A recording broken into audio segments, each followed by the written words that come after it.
bla, bla, bla, bla. Bla, bla, bla, bla, bla, bla, bla, bla.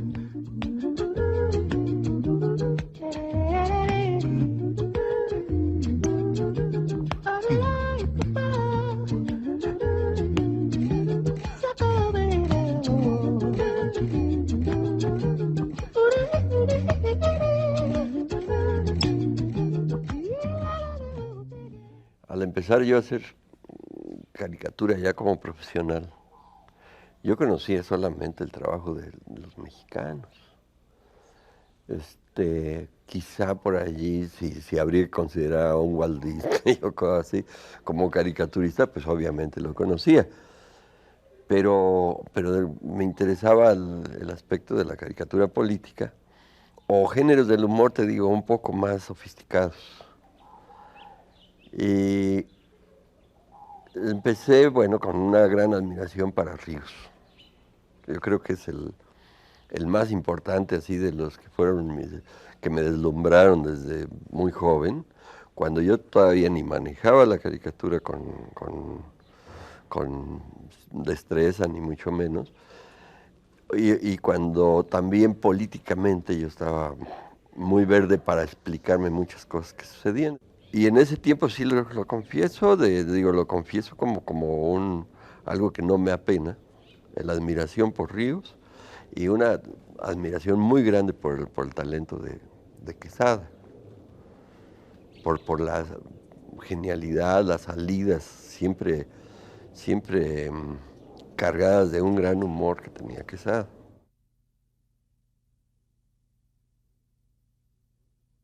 De ese conocimiento o de esa información de los demás caricaturistas y de ver las diferencias que existen en la caricatura, pues a mí empecé a interesarme ya con un criterio muy personal y un método también muy personal. Ir seleccionando qué es lo que me interesaba de cada uno y como dijo alguien que lo acusaban de copiar, decía yo tomo lo mío de donde lo encuentro.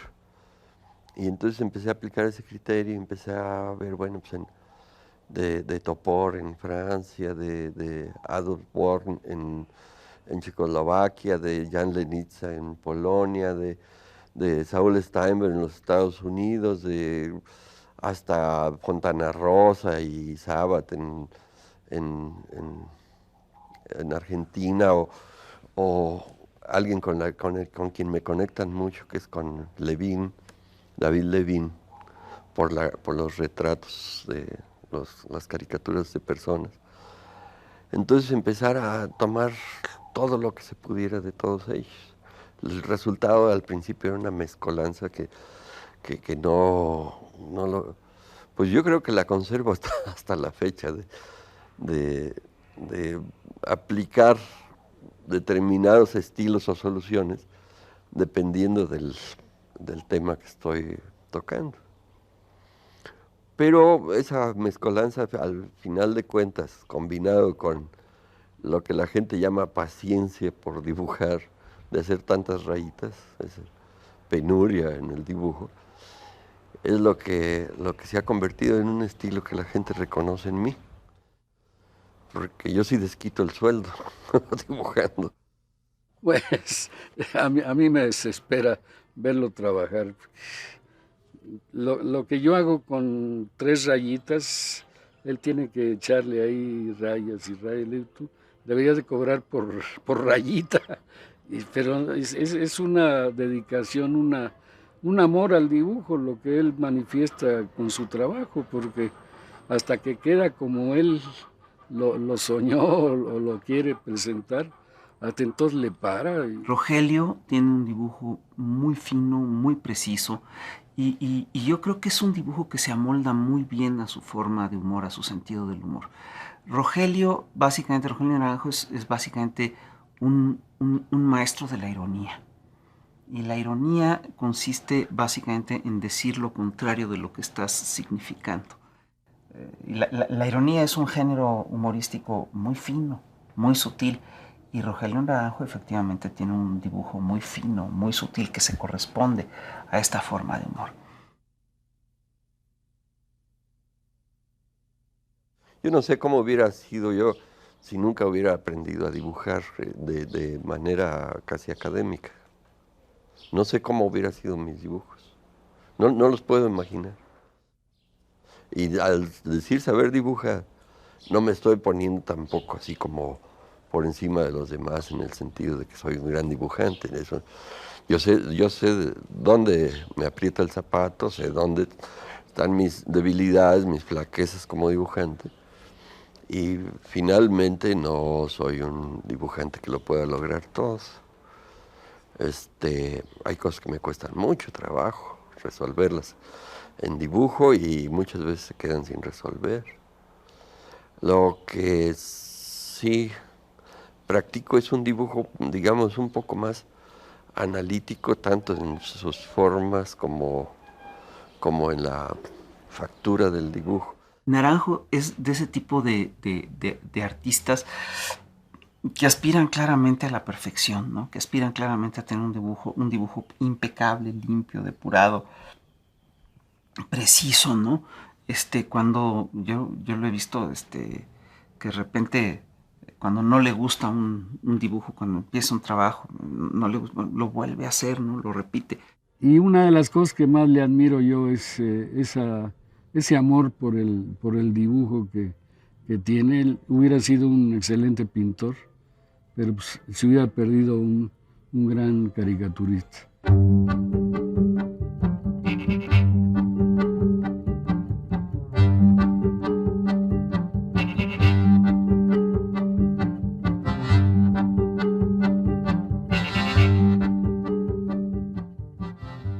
Como pura práctica me dio un tiempo por dibujar las arrugas de la ropa. Porque muchas veces en la forma que se hacen las arrugas en la ropa, entiendes lo que hay adentro de la ropa. Pues son conceptos o búsquedas estrictamente académicas para lograr un mejor dibujo. Si yo me remito a lo que es el dibujo del Renacimiento, que todas las damas o madonas andaban cubiertas de trapos y cosas así. Entonces todas las arrugas de la ropa que algunos dibujantes manejaban con excelsitud, es todo un estudio en la vida, ponerse a analizar eso, tanto como los primeros dibujantes que se les ocurrió dibujar lo que hay dentro del cuerpo humano para poder entender las formas por fuera. Esto lo hicieron a escondidas porque estaba prohibido andar dibujando cadáveres. Entonces tenían que hacer trabajo de médicos, de hacer disección y ver cómo operaban los movimientos de los huesos, de los músculos, todo eso, para entender final. Pero divago mucho en ese tipo de intereses en el dibujo, de descubrir cosas, como eso de las arrugas de la ropa, y mil motivos más que yo creo que no preocupan a otros caricaturistas, porque finalmente yo no creo que nunca ha sido una preocupación de Magoo ver cómo es una nariz, él las retuerce y hace lo que le dé la gana. Eso me parece una libertad muy, muy bonita que yo no puedo tener, no me puedo dar ese lujo. Mucho de lo que yo digo en mis cartones viene siendo también la opinión de un sector muy grande de la población, con todo lo que implica la picardía, la mala fe, la mala leche de lo que hacia dónde va orientado el cartón. Y eso se puede corroborar por la respuesta de la gente a los cartones. Eso es muy fácil. Entonces, que no lo tomen como una opinión mía, sino que yo estoy pendiente como periodista, y lo he estado durante toda mi vida, a escuchar lo que dice el hombre común y corriente de la calle, las colas en las tortillerías, en los mercados, en los taxis, todo eso. Yo registro lo que se dice y eso es lo que... hay una total coincidencia entre lo que la gente dice y lo que yo pienso, entonces eso quizá fue lo que con el tiempo me fue dando vigencia como caricaturista en este país. A mí me parece fantástico que un artista de la calidad de Rogelio Naranjo haya sido además a lo largo de toda su vida un artista muy popular, ¿no? Porque todo el mundo admira su dibujo, y todo el mundo admira la finura de su humor, la delicadeza del trazo, etc. Y yo creo que hemos sido muy afortunados como sociedad civil de tener a caricaturistas tan, digamos, tan notables, tan representativos, que expresan tan bien el sentir de diversos sectores de la sociedad, como Ríos, como Naranjo, como Elio Flores, ¿no? Y a mí, yo de veras insisto, yo creo que es uno de los grandes artistas que ha dado México en este siglo, en el siglo pasado y en este. Se ha convertido en uno de los mejores dibujantes del mundo. Yo considero él y Elio Flores están fácil en la lista de los 10 mejores dibujantes humorísticos del mundo.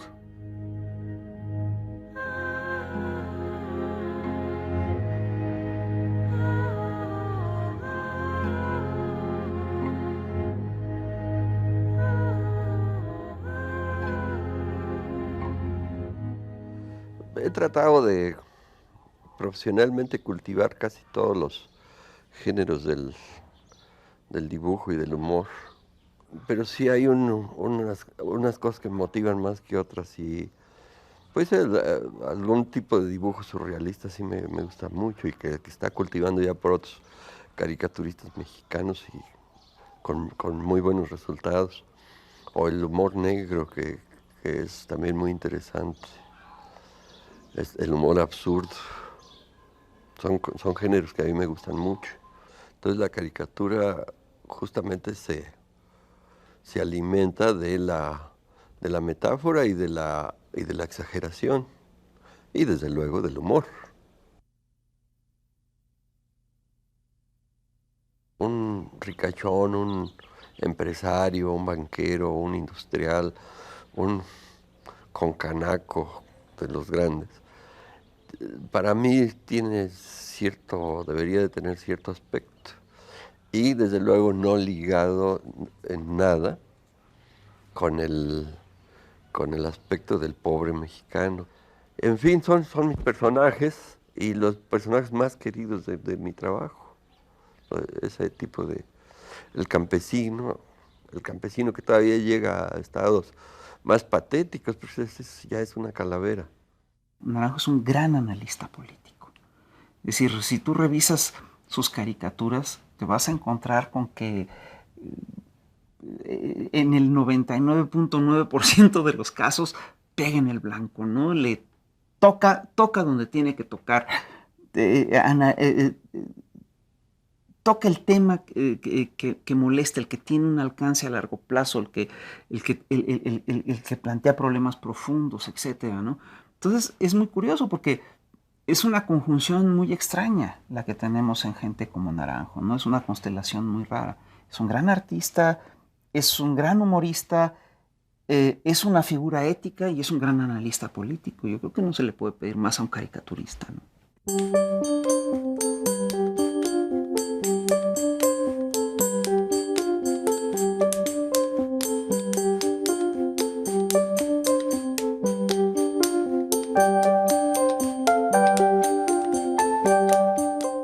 Mira, la experiencia de la Garrapata en su primera época era una experiencia de participar en una cosa que nosotros todos éramos conscientes que se convertía en algo histórico aquí en México.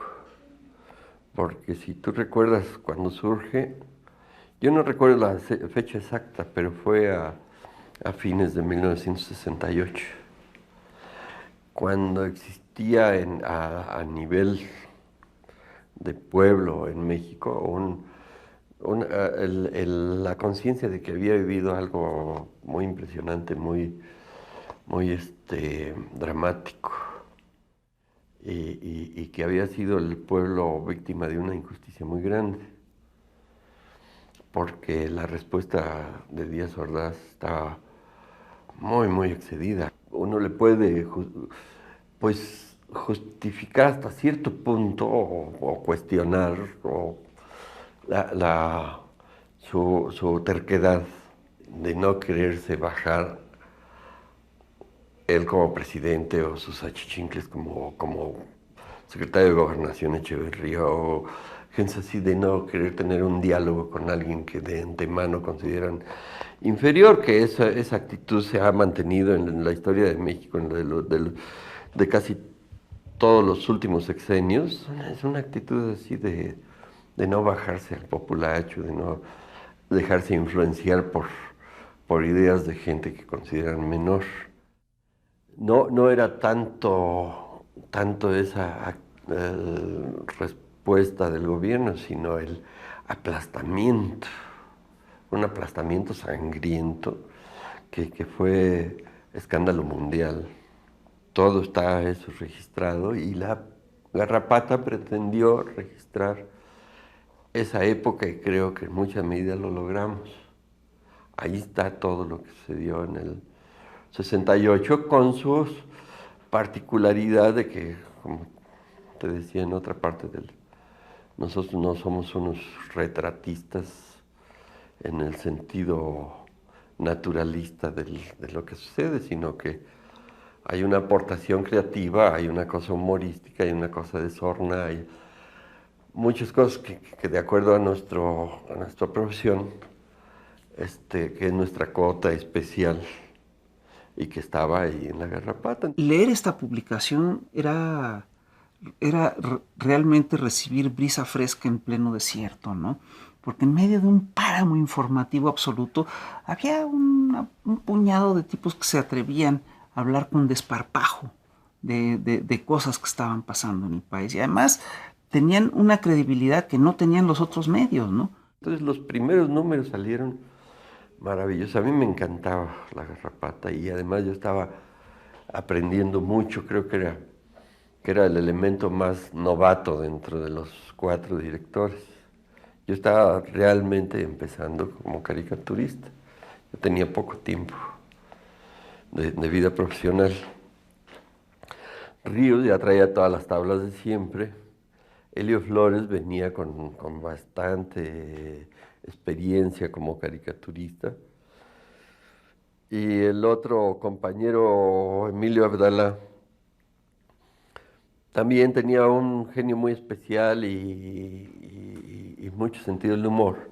Una de las cosas que más nos gustaba era reunirnos para planear la revista, porque lo hacíamos en la casa de un compañero que tenía un futbolito.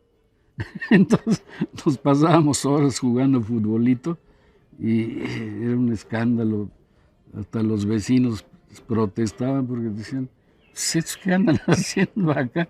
Tamaños labregones, ya éramos grandes todos. Pero yo creo que fue una época muy bonita para nosotros, porque nos persiguió mucho el gobierno, no nos dejó que prosperara la revista, nos la boicotearon completamente. Pero ahí se hizo una amistad que hasta la fecha dura, y ahí nació una nueva generación de caricatura mexicana.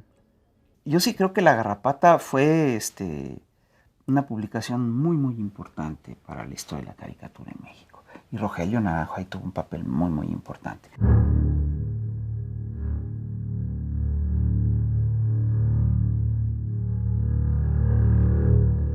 Para mi tipo de trabajo creo que se presta menos lo que es la revista humorística.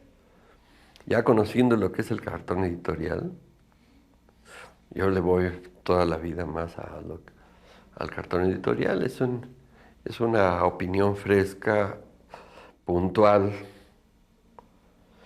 y de mucho efecto el cartón diario. Yo creo que Rogelio Naranjo no solamente es uno de los grandes artistas mexicanos del siglo XX, sino que es uno de los pocos artistas que ha tenido una influencia real en la vida de millones de mexicanos.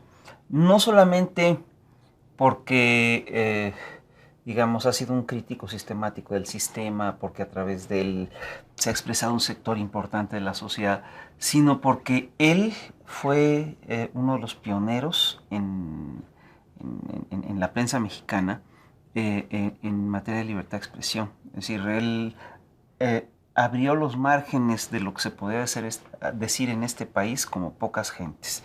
En un momento en el que toda la prensa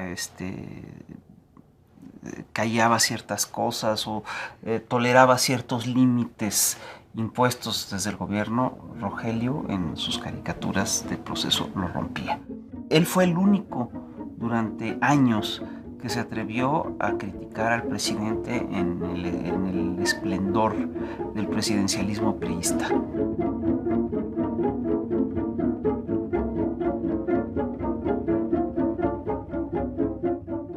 Estaba recordando hace rato 3 o 4 caricaturas sensacionales que le hizo al Papa polaco, a Juan Pablo II.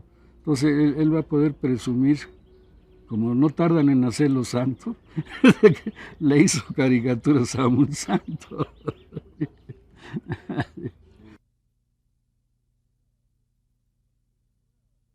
Con la censura, y de lo que se puede esperar de cada publicación, yo siempre fui muy consciente de eso. Hay lugares donde lo mejor es ni meterse en política, porque ya sabes que ahí te van a rechazar todo.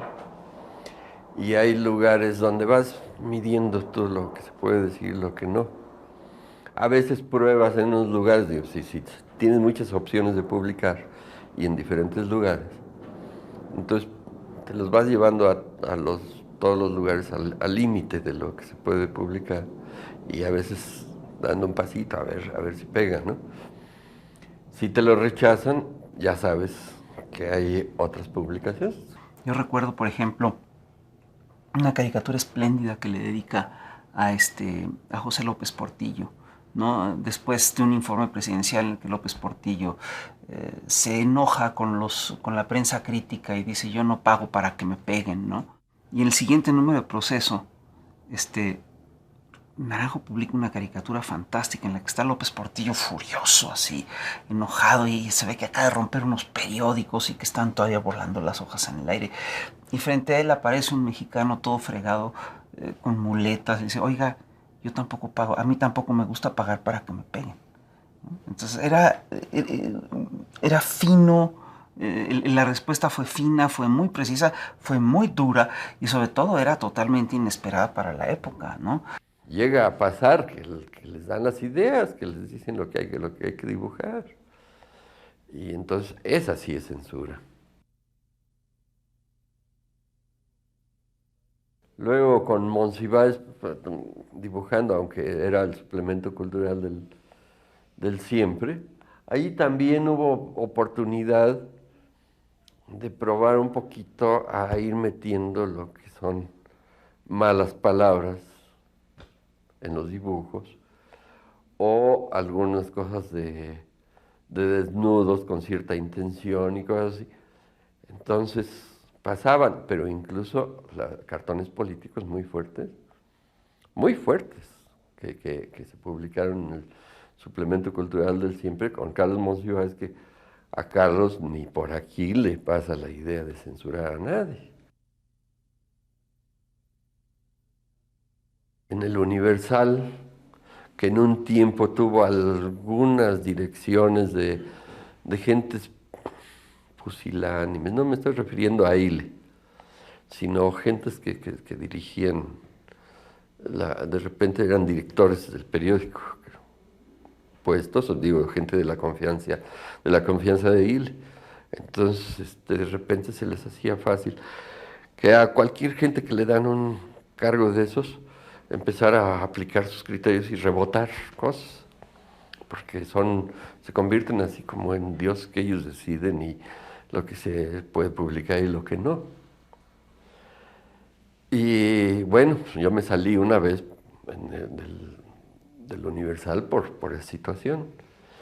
Y al regresar, aunque nunca ha existido una libertad total, yo creo que para la difusión que tiene ese periódico, para cómo circula por el país, que es uno de los grandes periódicos de México, si no es en la actualidad probablemente el más importante de los grandes. Entonces, tener una tribuna donde se puede decir lo que uno dice ya es una super ganancia. Bla, bla, bla, bla, bla. Bla, bla, bla, bla, bla, bla, bla, bla. Bla, bla, bla, bla, bla, bla. Bla, bla, bla, bla, bla, bla, bla, bla, bla. Bla, bla.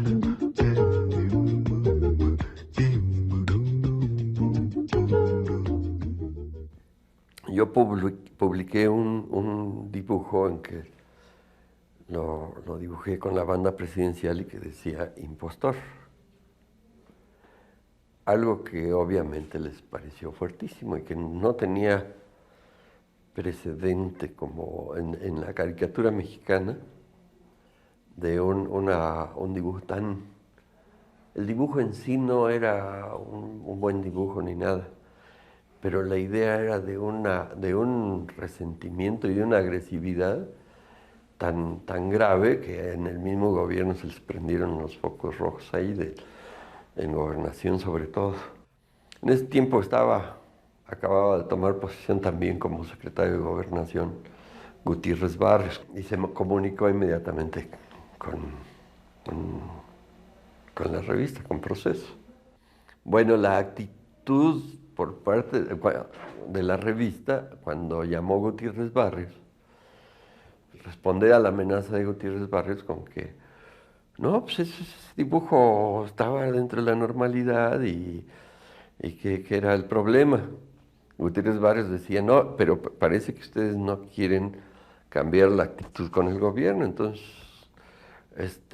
quiere decir que vamos a tener otros 6 años de guerra entre la revista y el gobierno. Y entonces abrir el sexenio con un dibujo como el que yo hice, y producto de la rabia que yo traía, de cómo fue todo tan abiertamente tramposo de la llegada de Salinas al poder, después de toda la caída del sistema, del cinismo de Bartlett en gobernación, de las sonrisitas irónicas de Salinas adelantándose a anunciar su triunfo antes de haberse contabilizado los votos y todo eso. Entonces, definitivamente, y a mí cuando empecé el dibujo yo no tenía idea de qué era lo que iba a hacer. Y dije, pues, ¿para qué le busco? Pues, a veces conviene lo más sencillo, es lo más bravo, lo más natural, así. El señor es un impostor. Entonces lo pongo que es un impostor. El fenómeno maravilloso es que tenemos en México, pienso yo, y lo pienso no solamente como parte de quienes hacen las revistas, sino como lector de la revista, que soy también de la revista Proceso. Tenemos en México una revista pues, de un nivel que yo casi estoy seguro que es de los niveles más elevados de toda Latinoamérica, con mucho respeto en los Estados Unidos y en Europa, la revista Proceso. Yo me siento así de verdad que estoy en una revista de lujo para mi trabajo. Yo creo que cualquiera en México me envidia ese espacio. Resisten el tiempo las caricaturas de Naranjo, porque Naranjo sí tiene un compromiso con la verdad objetiva, es decir, las mentiras tienden a no permanecer, en cambio la verdad tiende a durar, tiende a quedarse. Entonces, tú verás que a lo largo del tiempo las versiones oficiales van y vienen, pero solo la verdad permanece. Y yo creo que las caricaturas de Naranjo siguen siendo totalmente vigentes porque en su momento dijeron la verdad.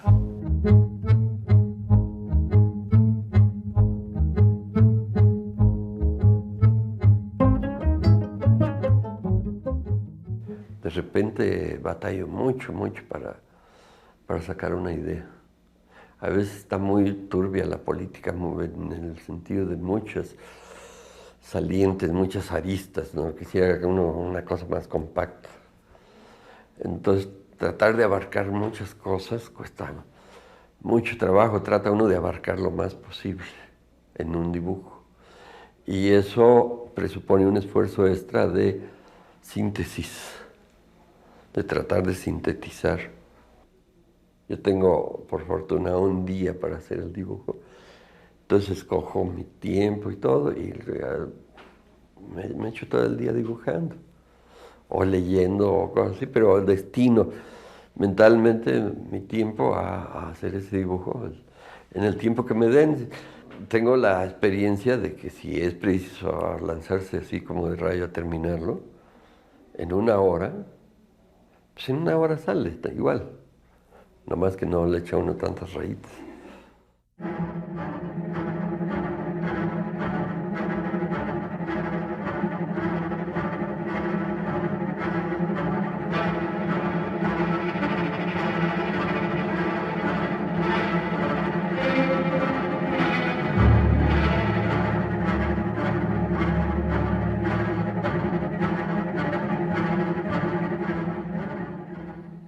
Cuando mataron a Salvador Allende,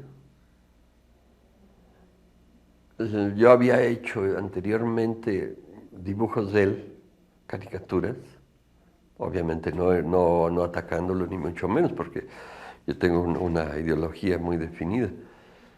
Y entonces, el día que lo matan, me habló Vicente Rojo y me dijo, échate la portada de La Cultura en México. Bueno, ¿y de qué se trata? No, pues es un bonito retrato de Salvador Allende. Ah, pues perfecto, me pareció muy bien la idea. Órale, y me mandaron fotografías y todo. Y empiezo a dibujarlo y no sale, y vuelvo a dibujarlo y no sale, y no sale. Ya desesperado, cuando ya tenía que entregar, le hablé a Vicente. Y le dije, fíjate que no puedo. No, tranquilízate, no, ¿qué es el problema? No te sé explicar qué es el problema, pero no puedo dibujar a Salvador Allende. Mira, ya voy a hablar al taller, tómate otro día. Va a ser lo último que entre tu dibujo. Tómate otro día, vete mañana a las 5 de la tarde a entregar al taller. Seguí intentándolo en la noche. Era ya una desesperación, una obsesión.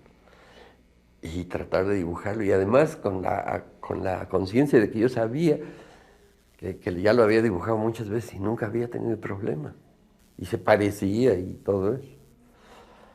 Pues no salió. Mira que llegué al taller así al límite, con un dibujo horroroso, pero de esas cosas que uno siente vergüenza de entregar una cosa tan fea, tan mal hecha, pero no puedo salir, y además ni se parecía ni nada. Allende, ¿cómo interpretar una cosa que te sucede de este tipo? El hecho de que algo te afecta tanto y te duele y todo, que de repente te inutiliza, ya no eres capaz de hacerlo. Eso es una de las vivencias sí más traumáticas que yo he tenido, de impotencia para realizar algo. Piensa lo peor y atinaste, porque así están las cosas en México. Cada declaración que da así el gobierno, no se va a desincorporar, no se va a privatizar Pemex, quiere decir que ya están en tratos, ya están a punto de vender algo de la paraestatal o de alguna otra paraestatal. Y entonces todo así que de repente es un país en que las cosas hay que tomarlas al revés de lo que ellos declaran.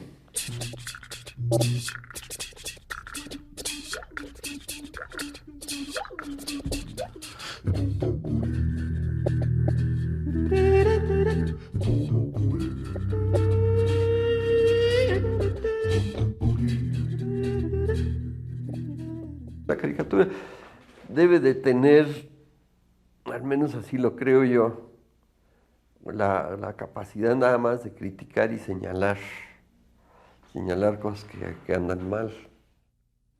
Por deducción, sacamos que la caricatura nada más sirve para criticar. Y que los que hacemos la caricatura, sí, en realidad somos criticones. Criticones, somos burlistas.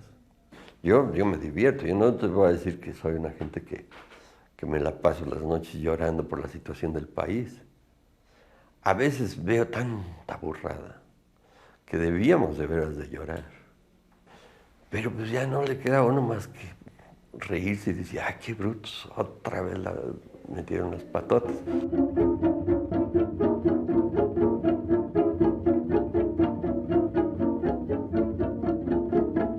Y el caricaturista también es otra cierta condición que yo le veo, tiene que ser forzosamente de oposición, porque ¿cómo se puede ser criticón estando en el poder? Entonces tiene que estar en la oposición y estar criticando a los que sí tienen el poder. Y desde la oposición pues, no se resuelve nada. Y cuando tienes razón en lo que estás pidiendo, pues también te mandan a Lucas porque es un provocador y lo que pasa es que todo lo ven mal y son unos pesimistas, en este país nada sirve y ya con esas formas te anulan. Pero finalmente somos una pequeña parte de la conciencia crítica del país, ¿no? Y eso hay que defenderlo, aunque no se resuelvan las cosas.